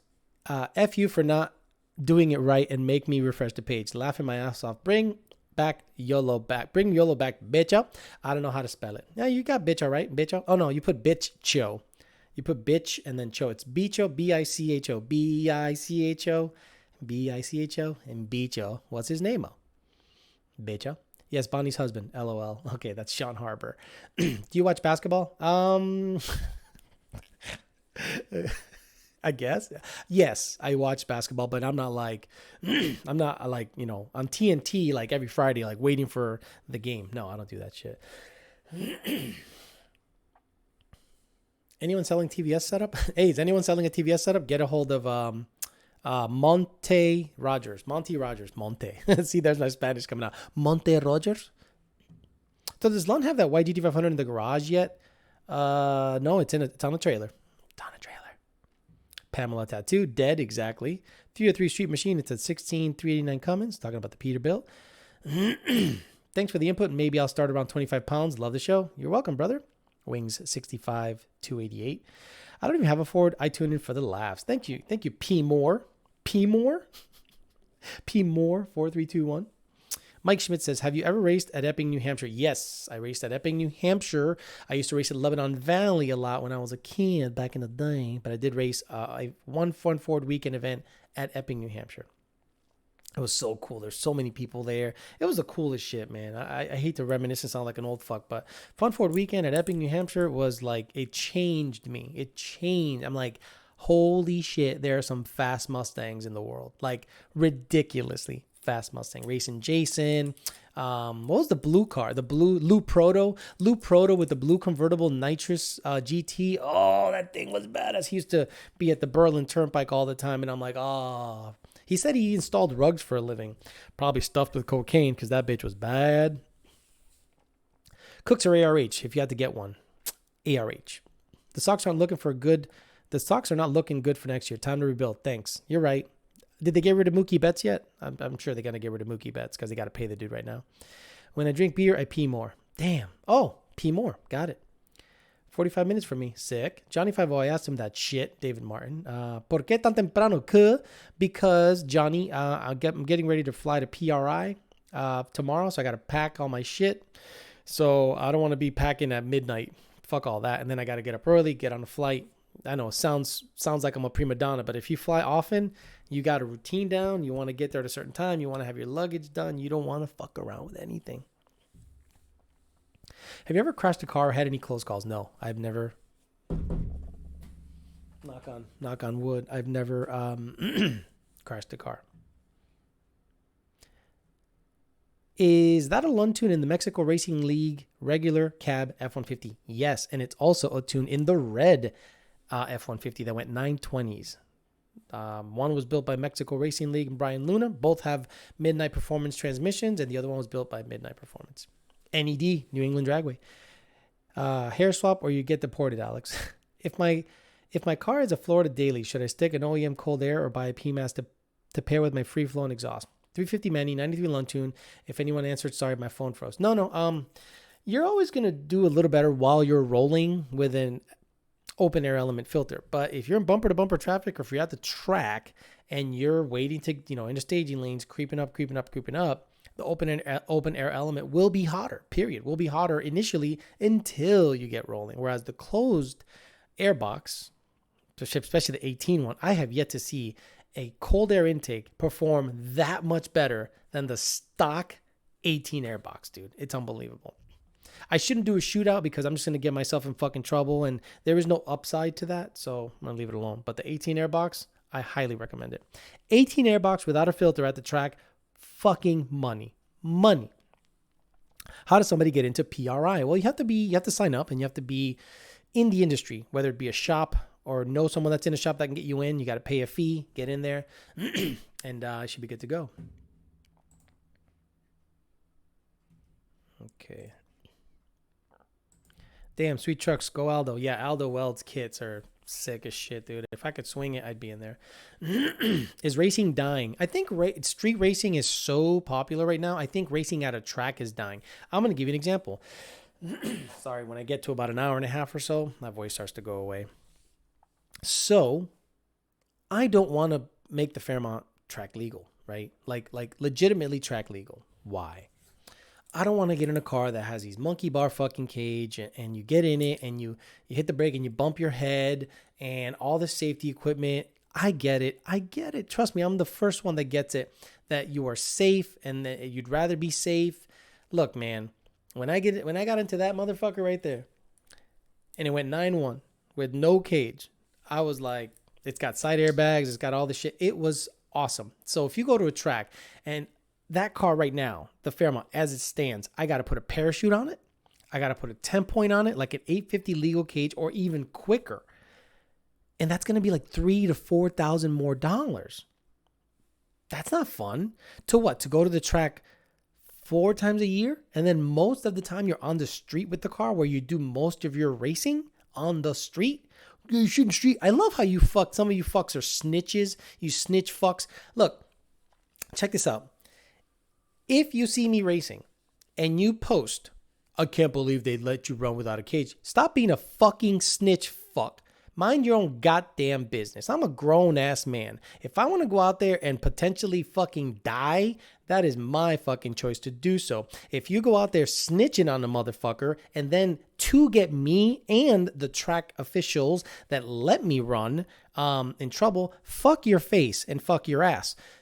I see grudge cars that look like they were glued together with scotch tape and shit, and those cars are like the baddest shit on the planet. You don't see anybody going up to a grudge car going, I can't believe they let you run. Shut the fuck up, you snitch piece of shit. Seriously, fuck you, you snitch fuck. There, I got it out. So anytime I see anyone out there saying, I can't believe they let you run without a cage, you're not looking out for my shit. I'm already looking out for my shit, and I choose to go down the track without said safety equipment. You're just being a fucking punk. All right, shut your fucking hole. Mind your own business. You probably got no race car or no nothing. You just want to snitch to be a fucking snitch. You were that fucking hall monitor back in fucking grade school. Here, snitch on the motherfuckers that don't have a hall pass. Okay, teacher. For an extra fucking apple juice. Sorry, I had to get that out of my chest. I just remembered.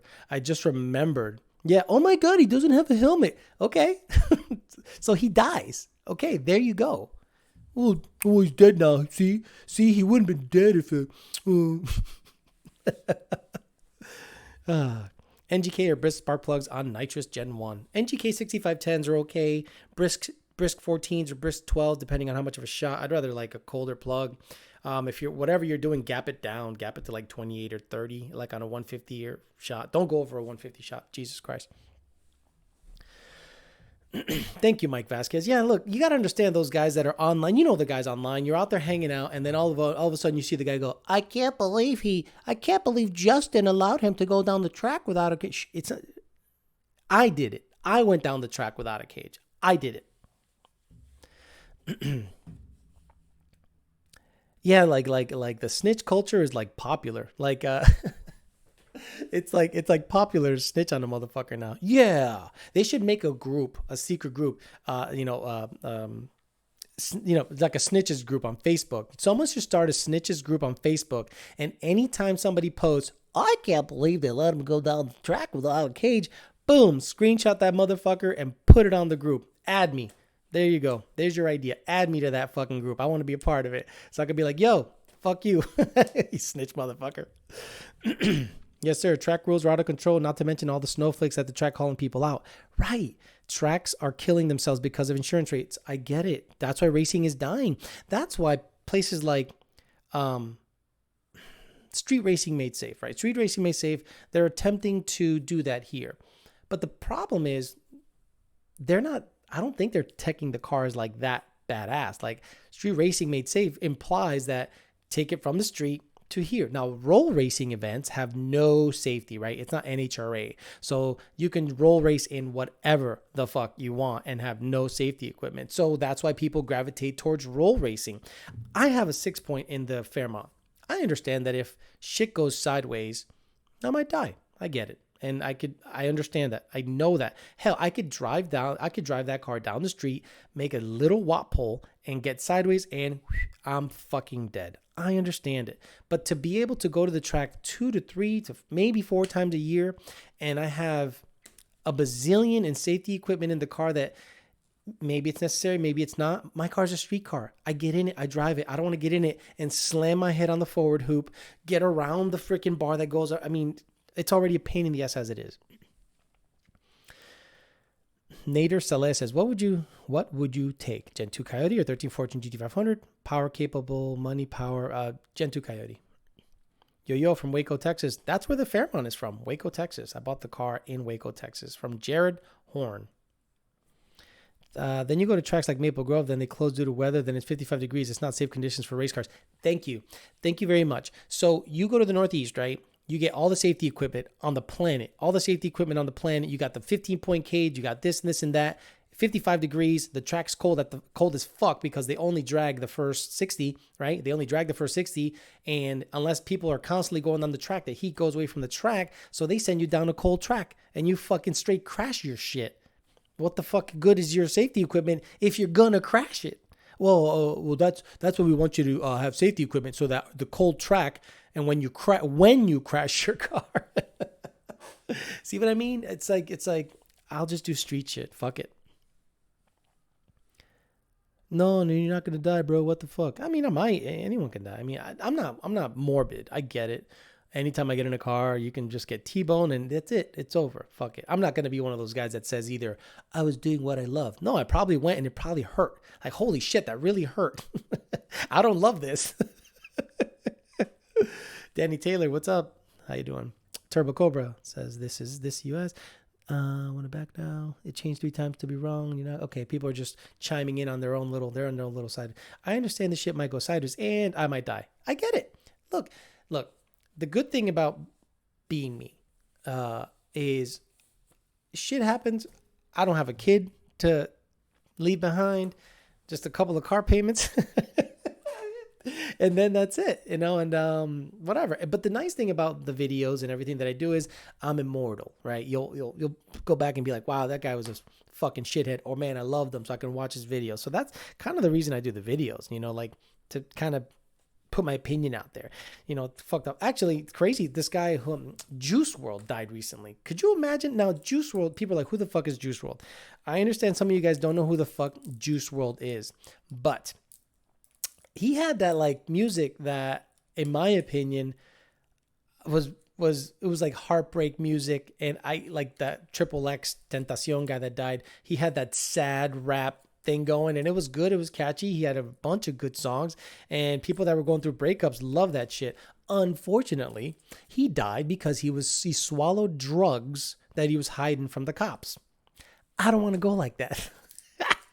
I don't want to go like that. Like, that's the worst way to go. Like, how'd you die? Well, I swallowed some perks and Zans and some shrooms, and I had a seizure and I died.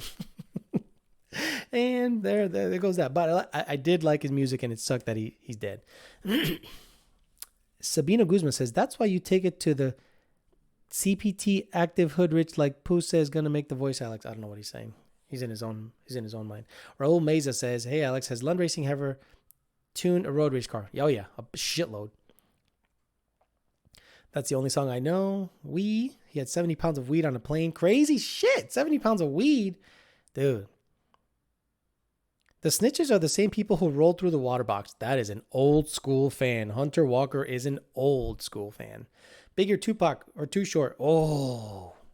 Well, I'm a Biggie fan. I didn't like Tupac. I never liked Tupac. I get it. Tupac was like the white people's rapper. I like Tupac. It's like, no. Listen to the lyrics. Biggie was the shit.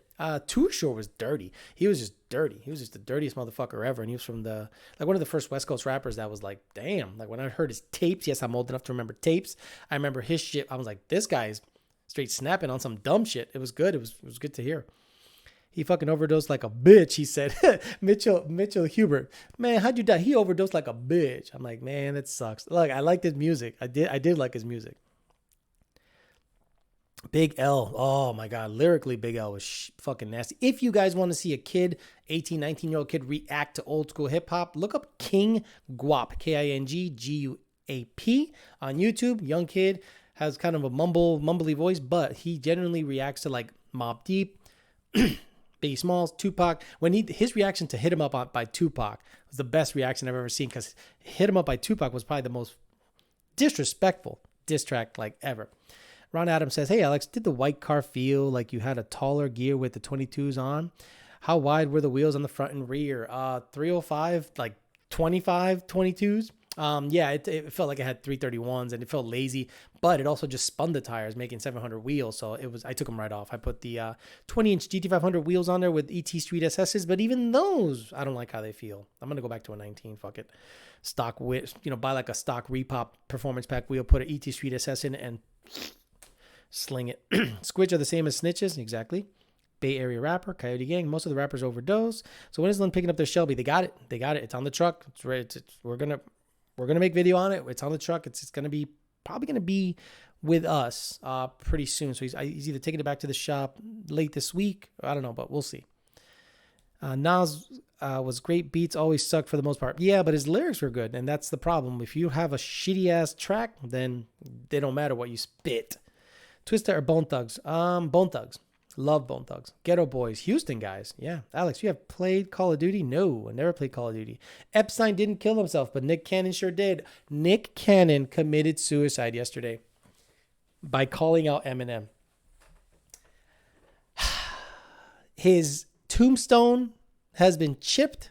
It's ready. They're dropping the casket. Eminem just has to say some shit.